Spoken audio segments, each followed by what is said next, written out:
மக்களே, happy new year. இப்போ பார்த்தீங்கன்னா ஹாஃப் டே கஃபேயில் இருக்கேன். இங்கே பார்த்தீங்கன்னா டைம் பார்த்தீங்கன்னா இப்போ அரௌண்டு 2:50 ஆச்சு.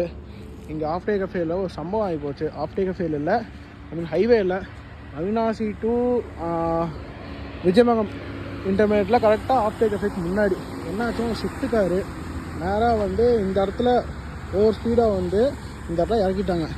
இந்த இடத்துல இறக்குனது எவ்வளோ தூரம் போய் அந்த வண்டி போய் விழுந்துருக்குன்னு பாருங்கள். காரில் 2 பேர், அம்மாவும் பையனும் வந்திருந்தாங்க. பையனுக்கு தூக்கம் வந்தனால இது மாதிரி நடந்து போச்சு. மெயின் இஷ்யூவாக அவங்க சீட் பெல்ட் போடலை.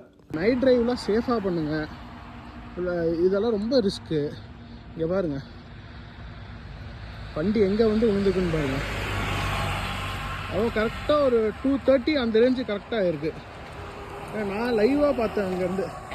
இங்கே பாருங்கள் வண்டி ஆக்சிடென்ட் ஆகி தரகுலாக கிடந்துச்சுங்க உள்ளேயே. நான் இரேந்தரன் ஹாஃப் டே கஃபேயோட ஓனர். சாப்பிட வந்த 4-5 பேர் தான் திருப்பி போட்டுது. இது ஓல்டு மாடல் கூட ஏர் பேக் ஓப்பன் ஆகல.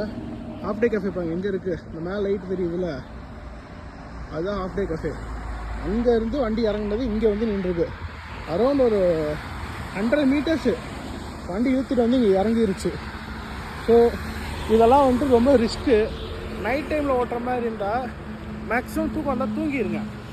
வந்துட்டு ஓட்டிட்டு இது மாதிரி ஆனது தான் நல்லாவா இருக்குது. ஒரு நியூ இயர் நாள் அதுமா பாருங்கள் இவ்வளோ பெரிய சம்பவம் ஆகிருக்கு. அவங்க ஃபேமிலிக்கு எப்படிலாம் இருக்கும் அப்படி யோசிச்சு பாருங்களேன். So drive safe. எப்போயுமே தூக்கம் வந்துச்சுன்னா ஓரமாக நிறுத்திடுங்க, ஓட்டாதீங்க. மேக்ஸிமம் நைட் ட்ரைவ் அவாய்ட் பண்ணிக்கிறது பெட்டர். தெளிவாக இருக்கிறவங்க ஓட்டுறது வேறு. இப்போ நாங்களாம் ஓட்டுறோன்னா எங்களுக்கு தூக்கம் வந்துச்சுன்னா பைக்கை போட்டுட்டு எங்கே பங்கர் பைக்கை போட்டு டென்ட்டை போட்டு படுத்துருவோம். ரிஸ்க் எடுக்கவே மாட்டோம்.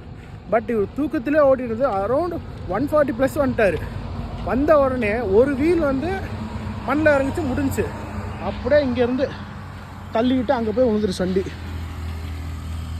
ஸோ இது மாதிரி ரிஸ்க்கே எடுக்கக்கூடாது இப்போ வாழ்க்கையில். ஒன்ஸ் அகேன் எல்லாத்துக்கும் ஹாப்பி நியூ இயர்.